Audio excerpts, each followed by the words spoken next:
E de volta ao Yomotsu Hirasaka, o Cavaleiro de Ouro insiste que Vermir diga algo, sendo assim Omertal absorverá. O espectro caminha na direção de Contador da Morte e pisa sobre o caixão indicado, questionando sobre qual caixão o guiará pelas 12 casas. Deathtoll então insiste que não tem tal caixão, e Vermir diz que irá arrancar a sua cabeça, e nesse momento então o Contador da Morte indica um deles. O juiz o insulta e pede que o guie pelas 12 casas rapidamente, e no mesmo instante ambos ficam pasmos ao verem Suikyo dirigindo-se ao poço do Yomotsu. Vermir debocha da morte do antigo cavaleiro espectro de Garuda e de sua suposta lealdade a Hades, rindo de onde ele supostamente vem a cair. Já Contador da Morte acaba se sentando, indignado com as palavras de Vermir, e pede silêncio ao juiz, dizendo que em nada o espectro se compara com Suikyo.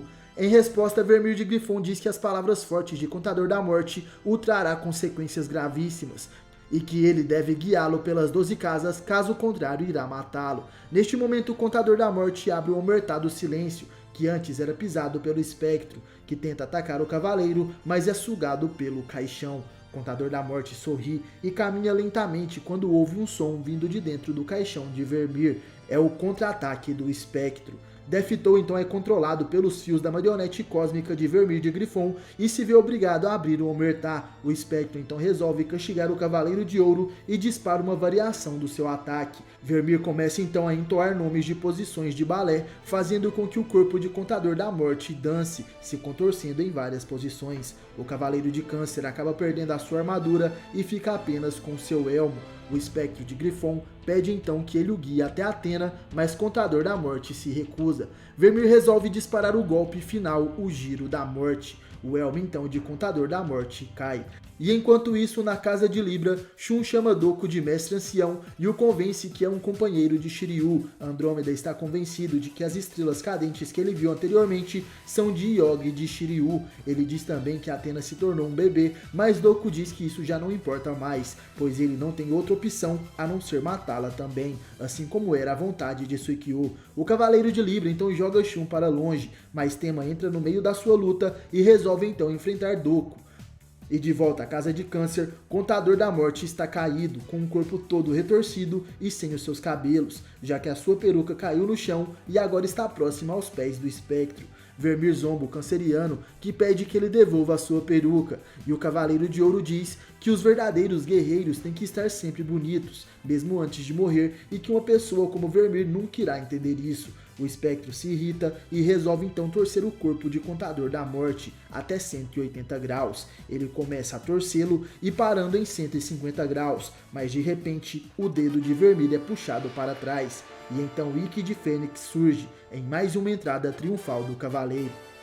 Ikki se depara com o Cavaleiro de Câncer no chão em um formato peculiar de bola, isso devido a ele ser contorcido pelo golpe de Vermir até ficar naquela forma. O Cavaleiro de Fênix perguntava por que Deathtoll estava daquele jeito, sendo um Cavaleiro de Ouro, ele estava inapresentável. E o canceriano apenas diz para o Fênix parar de incomodá-lo, já que ele usou o Shabadabadá para salvá-lo enviando Ikki ao mundo dos vivos. E por isso ele perguntava por que o Cavaleiro de Bronze retornou, e então Ikki responde: eu já havia dito para você, um dos meus princípios é não dever favores para ninguém. Aquelas palavras surpreendem o Cavaleiro de Ouro e o Juiz do Inferno diz que Ikki é um idiota. Miserável, acaba de se condenar à morte, vou deixar o teu corpo igual ao de Deathtoll. O espectro se prepara para atacar, porém Ikki segura o fio da marionete cósmica e então diz: pare, esse golpe não irá funcionar comigo novamente. Eu já vi a marionete cósmica no futuro e agora neste lugar também. Vermir pergunta como isso é possível. Seu miserável, você continua dizendo essa bobagem de que veio do futuro. E o Fênix responde: é livre para acreditar em mim ou não. Nesse momento, com um toque, Ikki começa a queimar o fio da marionete cósmica. Deathtoll, assim como Vermir, entram totalmente em choque, e o espectro gritava dizendo que todos os fios da sua marionete cósmica foram queimados, e que era um maldito. Enquanto o Contador da Morte rolava, Ikki dizia: você vai ser derrotado, Vermir. Todos os seus fios foram queimados. E com um tom de deboche, o espectro pergunta se Ikki acreditava mesmo naquilo. De repente, o Cavaleiro de Fênix sente que ainda restou um fio da marionete cósmica ligado até seu corpo. e o juiz do inferno explica que aquele é o fio do submundo. Esse é o único fio da linha principal da marionete que nunca será destruído, não importa o que aconteça. Seu miserável não voltará a adiar o seu destino. De repente, o juiz do inferno move seu dedo e a cabeça de Ikki é cortada. Seu corpo, que ainda trajava a armadura de bronze, cai no chão. E Vermir dizia: "Você era demasiadamente poderoso, Fênix, para ser um mero cavaleiro de bronze, podendo lutar contra mim mesmo nestas circunstâncias. Se cair no submundo, me pergunto se poderei usá-lo como meu escravo." Porém, de repente, a cabeça de Ikki começa a gargalhar. Você ainda não entendeu? Vermir se perguntava o que estaria acontecendo, e de repente, o corpo decapitado de Ikki se levanta bem diante de seus olhos. A cabeça ainda falava: "Como eu havia dito antes, Vermir, como se sente tornando-se uma marionete. Agora mesmo, você é a minha marionete." O juiz do inferno, suando frio, dizia que aquilo era uma grande bobagem e se perguntava o que estaria acontecendo realmente. Porém, de repente, ele sente que seu corpo está sendo cortado em pedaços. Era como se Vermir fosse fatiado por um poder invisível. E em desespero, de repente, ele volta a si e vê que diante dos seus olhos, Ikki continuava intacto e ele também. O espectro se perguntava o que teria acontecido, e Ikki então revela que esse foi o golpe fantasma de Fênix. Mas como era esperado de um dos 3 juízes do inferno, normalmente esta ilusão teria causado a morte ou a loucura do adversário. Mas sem dúvidas, agora Vermir não pode ter a liberdade de se mexer. Ikki concentra seu cosmo e diz que o maldito espectro nesta situação patética não terá chance de fugir. Agora regresse para o mundo dos mortos. Porém, quando estava prestes a dar o golpe final, Ikki é interrompido por Deathtoll, que dizia: "Deixe que seja eu a dar o golpe final neste miserável. Este é o único tipo de pessoa que me faz arder de raiva.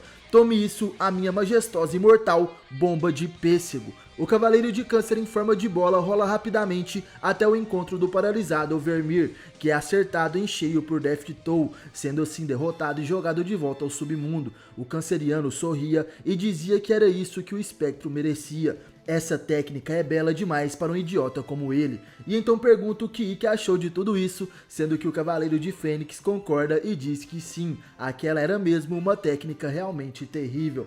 Deathtoll de Câncer e seu poder conseguem impressionar até mesmo o Ikki de Fênix. Já na sala do Grande Mestre, Athena e Shijima continuam sua trajetória para fugir do labirinto dos deuses, seguindo o fio de Ariadne que estava preso a Cardinale. Shijima diz para Athena que o fio atravessa aquela porta bem à sua frente. Ele podia sentir uma tênue luz. Será que essa é a saída do labirinto? A deusa diz que eles precisam ter cuidado e Shijima concorda que sim. Naquele momento então, a porta é aberta. Porém, ao atravessarem aquela porta, Athena e Shijima se deparam com Ceia de Pégaso na cadeira de rodas. O Cavaleiro de Ouro se pergunta o que seria aquilo, e Saori responde que ao que parece aconteceu uma distorção no espaço e no tempo. O poder mágico do labirinto dos deuses de alguma maneira os levou até aquele local. Aquele lugar era o santuário do futuro, de onde a deusa teria vindo. E Shijima se pergunta se eles poderiam estar no futuro, e Athena então responde que aquele à sua frente é nada mais nada menos do que Ceia de Pégaso. Shijima observava o cavaleiro, então ele consegue ver a espada amaldiçoada de Hades que atravessava o peito de Ceia. Athena então dizia: "Shijima, então você também pode ver esta espada, eu estou certa? Essa é a arma de Hades, que está próxima de atravessar o coração de Ceia. Por isso, eu viajei até a sua época para salvar ele." Surpreso, dizia que essa era a maldição de Hades. Saori chama por Ceia, mas de repente, naquele mesmo instante, a deusa e o Cavaleiro Dourado são sugados pelo tempo e espaço. Athena dizia para Shijima não soltar de maneira alguma o fio de Ariadne. Eles estavam sendo sugados pela brecha no espaço-tempo. Se eles não soltarem o fio, eles poderão retornar para o lugar de onde vieram. E de repente Shijima avista algo e se pergunta o que seria. Athena então reconhece que aquelas são as sagradas armaduras de ouro, as 12 armaduras douradas que compõem a elite dos Cavaleiros de Athena.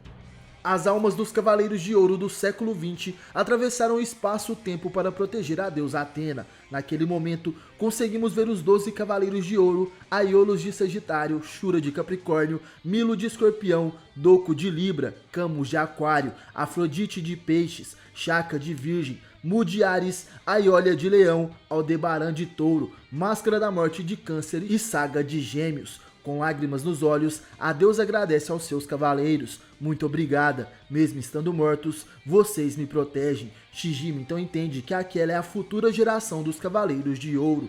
Mesmo vindo de uma era diferente, essa menina é a verdadeira Athena. Em nome de vocês, Cavaleiros de Ouro do futuro, que juraram fidelidade a ela, eu, Shijima de Virgem, prometo proteger a esta Athena até o fim, arriscando assim a minha própria vida sem hesitar. Esse é o juramento de Shijima de Virgem perante a alma dos Cavaleiros Dourados do futuro, e nesse momento, ele e a Athena conseguem retornar para o passado. A deusa então dizia: parece que conseguimos atravessar o labirinto e também o espaço-tempo. Finalmente nós voltamos. E Shijima concorda. Sim, nós voltamos a Athena. Sem dúvidas, estes são os aposentos do Grande Mestre.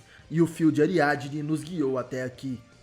Em uma lembrança de Athena, a deusa se lembra que foi resgatada pelos cavaleiros diversas vezes. Essa era a recordação do dia que Saori decidiu em seu coração ser realmente uma deusa. Ela abre seus olhos e percebe que está nos braços de Seiya. Aquele momento era de quando Saori e os Cavaleiros de Bronze ainda batalhavam contra os Cavaleiros de Prata. Seiya diz que eles estavam no pior dos lugares, frente a um desfiladeiro. O Cavaleiro e a deusa estavam sendo cercados por Jamian de Corvo e China de Cobra. O Cavaleiro de Bronze pergunta se Saori se arriscaria e morreria com ele. A deusa então responde que confia no Pégaso. Seiya diz que então está tudo bem e pede para que ela se agarre fortemente a ele. Naquele momento, Pégaso salta, China e Jamian não acreditam no que seus olhos veem. Eles se jogaram daquele lugar tão alto. E naquele momento realmente Seiya se parecia com um meteoro de Pégaso. Nesse momento, outras lembranças dos demais Cavaleiros de Bronze surgem.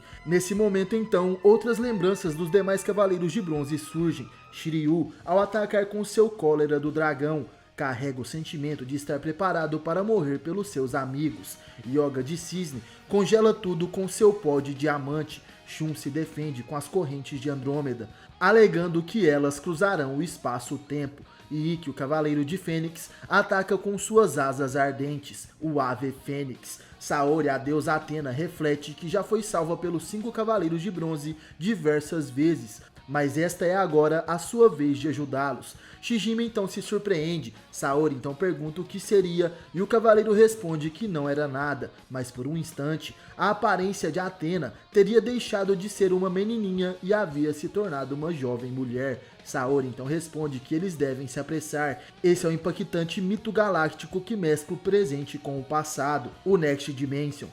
Na casa de Libra, Tema de Pégaso e Shun de Andrômeda atacavam com o Meteoro de Pégaso e a Corrente de Andrômeda, porém seus ataques são repelidos por Doku de Libra, que nem sequer estava trajando sua armadura. Tema e Shun caem no chão e Doku dizia: isso é inútil, mesmo eu sendo um Cavaleiro de Ouro recém-nomeado, umas crianças de bronze não são rivais para mim. Nesse momento, os Cavaleiros de Bronze perguntam se Doku está realmente falando sério. Ele realmente quer a cabeça de Athena. O Libriano responde que não vai repetir o que já disse antes e agora terminará com isso, e vai dar o golpe final naqueles dois. Porém, de repente, o Cavaleiro percebe algo. Nas escadarias da casa de Libra, Doku avista uma serpente que sobe vagarosamente aquelas escadas.